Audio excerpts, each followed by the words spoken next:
สบายดีพ่อแม่พี่น้องปัสสาวะลาวมัดสุขุสุคนเด้อพี่น้องมันเป็นแล้วใดวินหาการแล้วเวียกเนาะพี่น้องละวินมาเห็นข่าวล่าพายุมักเฮฟพายุฤดูร้อนนี่เนาะตอนนี้กา00 โมงแล้วทางในข้อความเนาะทางในข่าวที่ค่อยไปเบิ่งมันเป็นแล้วใดพี่ลึกพี่โลล่ะลาบางลูกละซ้ำกำปั้นนี่เกิดมาค่อยบางเรื่องก็บ่เคยพบเคยเห็นบางที่จะเกลือแล้วบางคนพ่อแม่พี่น้อง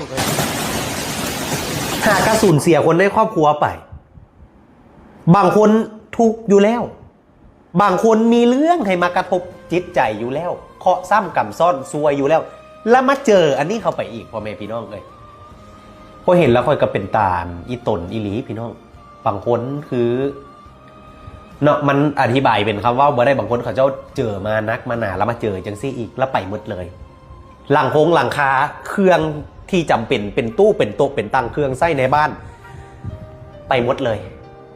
ก้อนสมิตุ้มลงมาวินขอแสดงความเสียอกเสียใจนำเด้อพ่อแม่พี่น้องเลยเนาะสำหรับครอบครัวที่ว่าได้ผลกระทบเนาะได้หักผลกระทบจากเหตุการณ์ครั้งนี้นะพี่น้องวินกา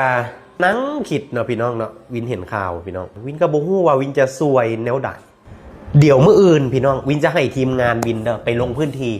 เนาะ